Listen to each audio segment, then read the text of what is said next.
Hello दोस्तों, हमारे channel study रूप में आप सभी का बहुत बहुत स्वागत है।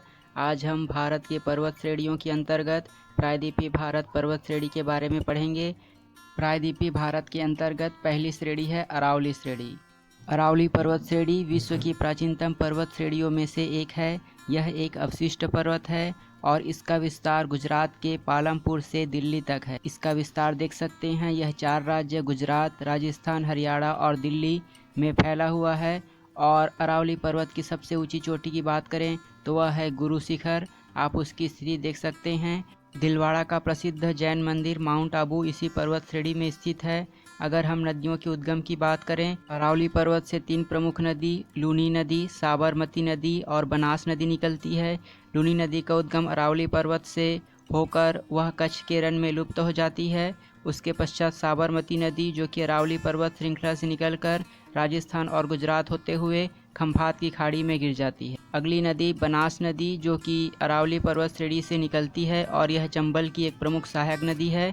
उसकी स्थिति आप देख सकते हैं बनास नदी की। परीक्षा की दृष्टि से देखें तो इस पर्वत श्रेणी से कौन कौन से प्रश्न पूछे जा सकते हैं। इस पर्वत श्रेणी से पूछा जाता है कि भारत की सबसे प्राचीनतम पर्वत श्रेणी कौन सी है, तो वह है अरावली पर्वत श्रेणी। अरावली पर्वत श्रेणी की सबसे ऊंची चोटी कौन सी है, गुरु शिखर। और दिलवाड़ा का प्रसिद्ध जैन मंदिर किस पर्वत श्रेणी में स्थित है, तो वह है अरावली पर्वत श्रेणी। अब हम अगली पर्वत श्रेणी देख लेते हैं, विंध्याचल पर्वत श्रेणी। विंध्याचल पर्वत श्रेणी का विस्तार राजस्थान के चित्तौड़गढ़ से बिहार के सासाराम तक फैला हुआ है और इनका विस्तार राजस्थान, मध्य प्रदेश, उत्तर प्रदेश और बिहार में होता है। आप इसकी स्थिति देख सकते हैं कि यह राजस्थान के थोड़े से क्षेत्र में फैला हुआ है। उसके पश्चात पूरे मध्य प्रदेश में फैला है और वह उत्तर प्रदेश के दक्षिणी छोर और बिहार के पश्चिमी छोर में फैला हुआ है। श्रृंखला की स्थिति की बात करें तो यह मालवा के पठार के दक्षिण में स्थित है। आप उसकी स्थिति देख सकते हैं। और यह पर्वत श्रृंखला सतपुड़ा पर्वत के उत्तर में समानांतर में स्थित है। यह पर्वत श्रेणी लाल बलुआ पत्थर और चूना पत्थर से बना हुआ है और यह पर्वत श्रेणी एक प्रकार का ब्लॉक और ब्रंथोस्थ पर्वत है। परीक्षा में यह पूछा जाता है कि विंध्याचल पर्वत किस प्रकार का पर्वत है, तो वह ब्लॉक पर्वत है और ब्रंथोस्थ पर्वत है। हमने हिमालय के निर्माण की प्रक्रिया देखी थी। वैसे ही ब्लॉक पर्वत में एक ब्लॉक होता है तथा उसके उत्तर और दक्षिण के क्षेत्रों के आपस में एक दूसरे की ओर खिसकने से इस पर्वत का निर्माण हुआ है। ब्लॉक पर्वत को ब्रंथोस्थ पर्वत भी कहा जाता है, क्योंकि जो क्षेत्र उभरा हुआ होता है वह पर्वत बन जाता है और जो क्षेत्र नहीं उभरा होता वह भ्रंश बन जाता है और भ्रंश से ब्रंथोस्थ बना है। हम जानते हैं कि विंध्याचल पर्वत और सतपुड़ा पर्वत के आसपास के क्षेत्र में बहुत से भ्रंश घाटी है और इन्हीं भ्रंश घाटी से नर्मदा और ताप्ती नदी प्रवाहित होती है। इस कारण इसे ब्रंथोस्थ पर्वत कहा जाता है। इस पर्वत का विभाजन देख लेते हैं। इस पर्वत को मध्य प्रदेश में गिरनार श्रेणी के नाम से जाना जाता है और उत्तर प्रदेश में इसे विंध्यन श्रेणी के नाम से जाना जाता है और बिहार में इसे कैमूर श्रेणी कहा जाता है। विंध्यन श्रेणी की आप स्थिति देख लीजिए। इसे मध्य प्रदेश के पूर्वी क्षेत्र और उत्तर प्रदेश के दक्षिणी क्षेत्र में विंध्यन श्रेणी कहा जाता है, जबकि पूरे मध्य प्रदेश में इसे गिरनार श्रेणी कहा जाता है और बिहार में इसे कैमूर श्रेणी के नाम से जाना जाता है। विंध्याचल पर्वत को भारत के उत्तर और दक्षिण नदियों के विभाजन रेखा के रूप में निर्धारित किया गया है। अब हम अगली पर्वत श्रेणी सतपुड़ा पर्वत श्रेणी के बारे में देख लेते हैं। सतपुड़ा पर्वत श्रेणी मुख्यतः मध्य प्रदेश राज्य में फैला हुआ है और इसका विस्तार गुजरात, मध्य प्रदेश और छत्तीसगढ़ राज्य में है। यह नर्मदा और ताप्ती नदी के बीच में स्थित है। यह पर्वत ब्लॉक पर्वत और अवशिष्ट पर्वत का एक प्रकार है। परीक्षा में यह पूछा जाता है कि सतपुड़ा पर्वत किस प्रकार का पर्वत है, तो वह एक ब्लॉक पर्वत है और इसका निर्माण ज्वालामुखी चट्टानों से हुआ है। सतपुड़ा पर्वत श्रृंखला को गुजरात में राजपीपला के नाम से जाना जाता है, जबकि मध्य प्रदेश में इसे महादेव के नाम से जाना जाता है और छत्तीसगढ़ में इसे मैकाल रेंज कहा जाता है। इन तीनों को मिलाकर सतपुड़ा पर्वत श्रृंखला का निर्माण हुआ है। सतपुड़ा पर्वत श्रृंखला की सबसे ऊंची चोटी की बात करें तो इस पर्वत श्रृंखला की सबसे ऊंची चोटी है धूपगढ़ की चोटी, जो कि मध्य प्रदेश में स्थित है। मैकाल रेंज की सबसे ऊंची चोटी की बात करें तो मैकाल रेंज की सबसे ऊंची चोटी है अमरकंटक की पहाड़ी, जिसकी स्थिति आप देख सकते हैं। सतपुड़ा पर्वत श्रृंखला से परीक्षा में पूछे जाने वाले प्रश्न हैं कि इस पर्वत श्रृंखला की सबसे ऊंची चोटी कौन सी है, तो वह धूपगढ़ की चोटी है। सतपुड़ा पर्वत श्रृंखला किन दो नदियों के बीच में स्थित है, तो वह नर्मदा और ताप्ती नदी है। और महादेव पर्वत श्रृंखला का भाग है तो वह सतपुड़ा पर्वत श्रृंखला का भाग है। और मैकाल पर्वत श्रेणी की सबसे ऊंची चोटी कौन सी है, तो वह है अमरकंटक की पहाड़ी, जिससे नर्मदा और सोन नदी का उद्गम हुआ है। इसी पर्वत श्रृंखला में मध्य प्रदेश में एक प्रसिद्ध हिल स्टेशन पंचमढ़ी भी स्थित है, जिसकी स्थिति आप देख सकते हैं। इसके पश्चात हम अगली पर्वत श्रेणी के बारे में पढ़ते हैं। अगली पर्वत श्रेणी है पश्चिमी घाट। पश्चिमी घाट भारत के पश्चिम तट पर स्थित एक पर्वत श्रृंखला है, जो कि गुजरात से लेकर कन्याकुमारी तक फैली हुई है और यह अरब सागर के पश्चिमी तट के समानांतर 1600 किलोमीटर क्षेत्र में फैला हुआ है। नदियों के उद्गम की बात करें तो इस पर्वत श्रृंखला से कृष्णा, कावेरी और तुंगभद्रा नदी का उद्गम हुआ है। कृष्णा नदी का उद्गम पश्चिमी घाट के महाबलेश्वर पहाड़ी से हुआ है, जो कि महाराष्ट्र में स्थित है। वह महाराष्ट्र से निकलकर तेलंगाना और आंध्र प्रदेश होते हुए में गिर जाती है। उसके पश्चात अगली नदी कावेरी नदी का उद्गम ब्रह्मगिरी की पहाड़ी कर्नाटक से हुआ है। कर्नाटक और तमिलनाडु से होते हुए जाती है। तुंगभद्रा नदी, जो कि कृष्णा की सहायक नदी है, उसका उद्गम भी पश्चिमी घाट से हुआ है। पश्चिमी घाट की सबसे ऊंची पर्वत चोटी की बात करें तो वह अन्नामलाई पर्वत श्रेणी में स्थित अनाईमुदी है, जो कि दक्षिण भारत की सबसे ऊंची चोटी है। उसकी स्थिति आप देख सकते हैं। यह तमिलनाडु राज्य में स्थित है और यह दक्षिण भारत की सबसे ऊंची पर्वत चोटी है। पश्चिमी घाट जैव विविधता की दृष्टि से अत्यंत संपन्न क्षेत्र है। यहाँ पर बहुत से राष्ट्रीय उद्यान और अभ्यारण्य भी स्थित हैं। पश्चिमी घाट का पश्चिम दिशा, जो कि अरब सागर और पश्चिमी घाट के मध्य में स्थित है, वहाँ पर अत्यधिक वर्षा होती है और वहाँ पर सदाबहार वन पाए जाते हैं। पश्चिमी घाट का पूर्वी भाग, जहाँ पर मानसूनी हवाएं पहुँच नहीं पाती है, वहाँ पर वृष्टि छाया क्षेत्र का निर्माण होता है और वहाँ वर्षा नहीं होती है। दक्षिण पश्चिम मानसून जब भारत में प्रवेश करती है तो वह पश्चिमी घाट के पश्चिमी भाग से टकराकर वहाँ अत्यधिक वर्षा होती है, जबकि उसका दूसरा क्षेत्र, जहाँ पर मानसूनी हवाएं पहुँच नहीं पाती है, वहाँ वृष्टि क्षेत्र का निर्माण होता है। आप देख सकते हैं कि ये जो क्षेत्र आप देख रहे हैं, वहाँ पर अत्यधिक वर्षा होती है। इस कारण यहाँ सदाबहार वन पाए जाते हैं और जैव विविधता की दृष्टि से यह एक अत्यंत प्रचुर क्षेत्र है। जबकि दूसरा क्षेत्र, जहाँ पर मानसूनी हवाएं पहुँच नहीं पाती है, तो वहाँ पर वृष्टि छाया क्षेत्र का निर्माण होता है। अब हम पश्चिमी घाट के अंतर्गत आने वाले पर्वतों के बारे में और उसकी स्थिति देख लेते हैं। तो पश्चिमी घाट में आने वाली पर्वत है कालसूबाई, जो कि महाराष्ट्र में स्थित है।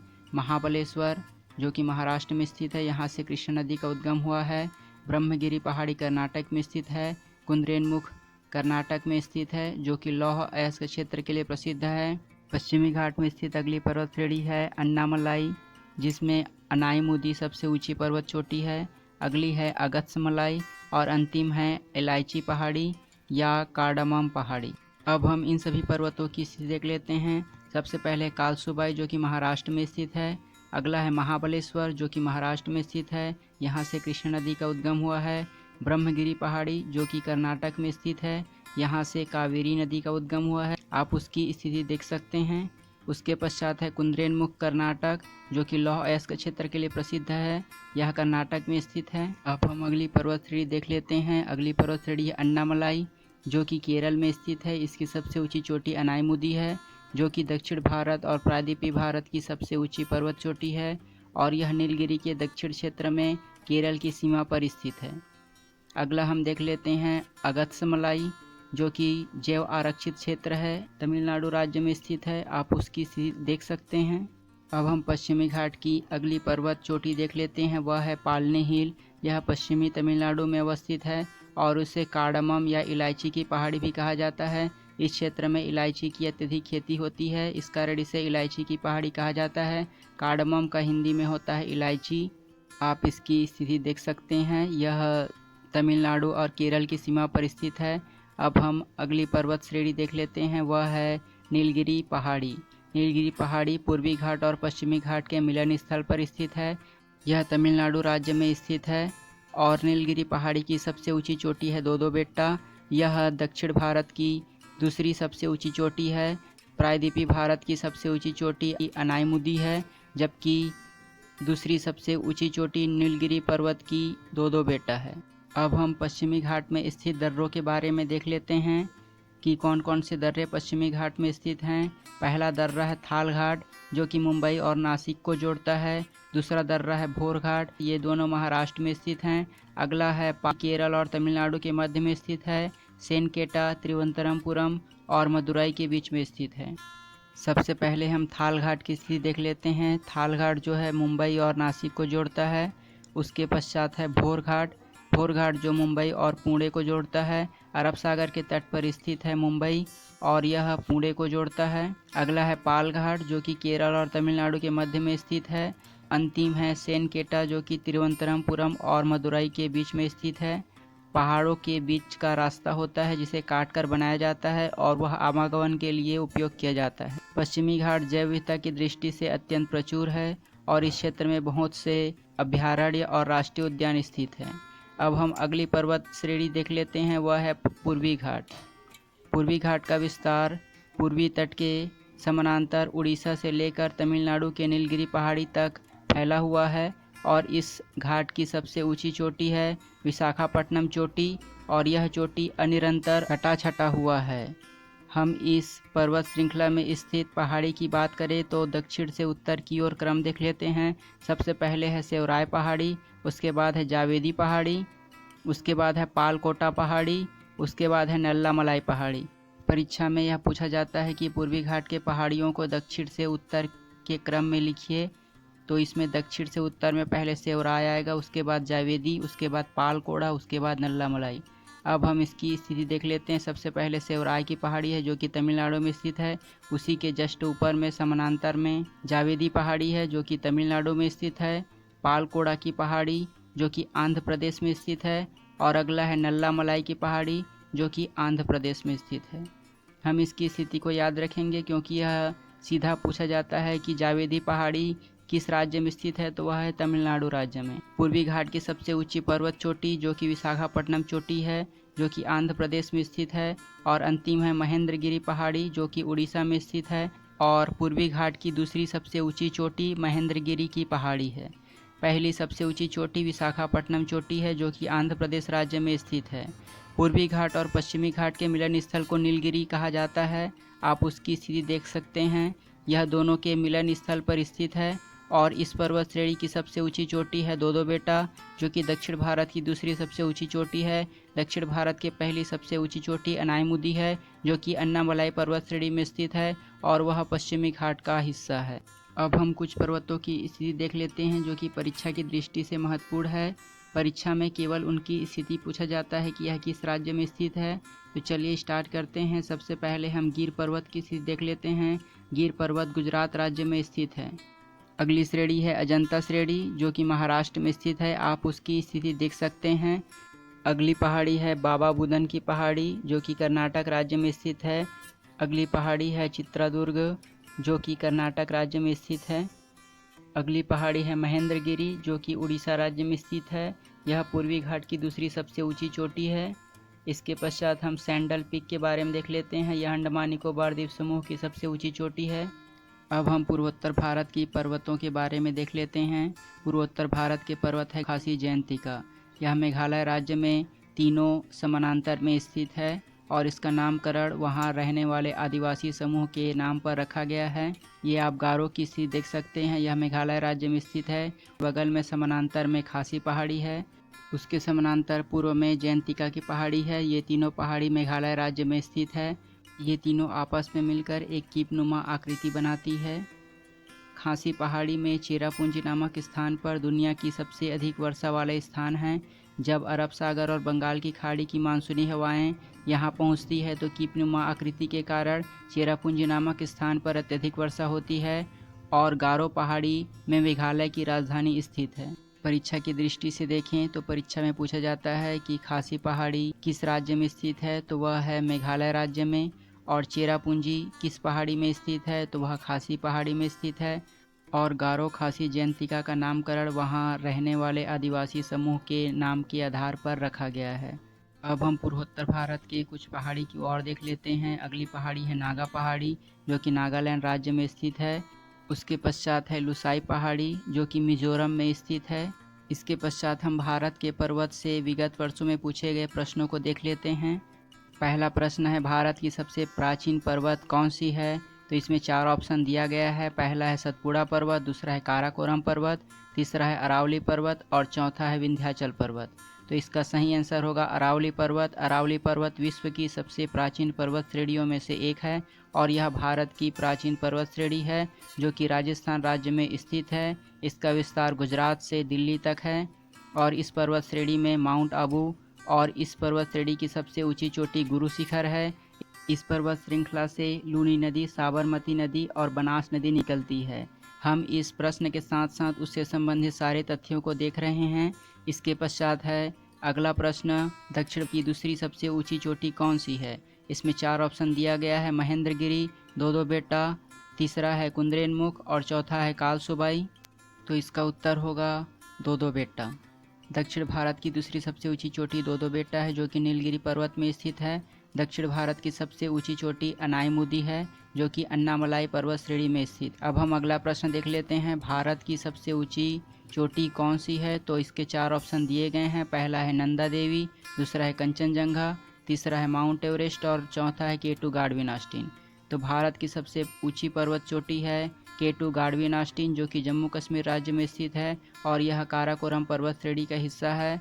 भारत की दूसरी सबसे ऊंची चोटी की बात करें तो वह है कंचनजंगा जो कि सिक्किम राज्य में स्थित है। भारत की सबसे ऊंची चोटी माउंट एवरेस्ट नहीं होगी क्योंकि यह नेपाल में स्थित है। अब हम अगला प्रश्न देख लेते हैं। अगला प्रश्न है, पश्चिमी घाट और पूर्वी घाट के मिलन स्थल में कौन सी पहाड़ी है? तो इसके 4 ऑप्शन दिए गए हैं। नल्लामलाई, सेवराय पहाड़ी, अगस्त्यमलाई और नीलगिरी। तो पूर्वी घाट और पश्चिमी घाट के मिलन स्थल पर स्थित है नीलगिरी की पहाड़ी। अब हम अगला प्रश्न देख लेते हैं। अगला प्रश्न है, गारो पहाड़ी किस राज्य में स्थित है? तो इसका 4 ऑप्शन दिया गया है। पहला ऑप्शन है सिक्किम, दूसरा है अरुणाचल प्रदेश, तीसरा है उत्तराखंड और चौथा है मेघालय। तो गारो पहाड़ी जो है मेघालय राज्य में स्थित है। छठवां प्रश्न है, नामचौ की पहाड़ी किस राज्य में स्थित है? तो इसके 4 ऑप्शन दिए गए हैं। पहला जम्मू कश्मीर, दूसरा अरुणाचल प्रदेश, तीसरा कर्नाटक और चौथा महाराष्ट्र। तो नामचा बरवा पर्वत अरुणाचल प्रदेश राज्य में स्थित है। अगला प्रश्न है, महादेव पहाड़ी किस पर्वत श्रृंखला में स्थित है? तो इसके 4 ऑप्शन दिए गए हैं। विंध्याचल पर्वत, सतपुड़ा पर्वत, अरावली पर्वत और पश्चिमी घाट। तो हम जानते हैं कि महादेव पहाड़ी सतपुड़ा पर्वत श्रृंखला में स्थित है। यह मध्य प्रदेश राज्य में फैला हुआ है। मध्य प्रदेश में सतपुड़ा पर्वत को महादेव पहाड़ी कहा जाता है और जिसकी सबसे ऊंची चोटी धूपगढ़ की चोटी है। अब हम अगला प्रश्न देख लेते हैं। अगला प्रश्न है, हिमालय की नवीनतम पर्वत श्रेणी कौन सी है? तो इसका 4 ऑप्शन दिया गया है। ट्रांस हिमालय, मध्य हिमालय, शिवालिक हिमालय और महान हिमालय। तो हिमालय की नवीनतम पर्वत श्रेणी है शिवालिक हिमालय। ये सभी प्रश्न हम विगत वर्षों के देख रहे हैं और हिमालय के बारे में हमने इससे पहले वीडियो बनाई थी। अगर आप देखना चाहते हैं तो नीचे डिस्क्रिप्शन में लिंक दी गई है, वहां जाकर आप देख सकते हैं। अगला प्रश्न है, पश्चिमी घाट की दक्षिणी पहाड़ी कौन सी है? इसके 4 ऑप्शन है। नल्लामलाई, सेवराय पहाड़ी, नीलगिरी पहाड़ी, इलायची की पहाड़ी। तो पश्चिमी घाट की दक्षिणी पहाड़ी है इलायची की पहाड़ी जिसे कार्डामम की पहाड़ी कहा जाता है। इसके पश्चात हम अगला देख लेते हैं, माउंट आबू किस पर्वत श्रृंखला में स्थित है? इसके 4 ऑप्शन है। विंध्याचल पर्वत, अरावली पर्वत, सतपुड़ा पर्वत और पूर्वी घाट। तो माउंट आबू जो है अरावली पर्वत श्रृंखला में स्थित है। अब हम अंतिम प्रश्न देख लेते हैं। अंतिम प्रश्न है, नर्मदा और ताप्ती नदी के बीच में कौन सी पर्वत श्रृंखला है? तो 4 ऑप्शन दिया गया है। पहला है सतपुड़ा पर्वत, दूसरा है अरावली पर्वत, तीसरा है पश्चिमी घाट और चौथा है विंध्याचल पर्वत। तो नर्मदा और ताप्ती नदी के बीच में पर्वत श्रृंखला है वह है सतपुड़ा पर्वत श्रृंखला जो कि मध्य प्रदेश राज्य में फैला हुआ है। आज के लिए बस इतना ही। अगले वीडियो में हम भारत के दर्रों के बारे में पढ़ेंगे।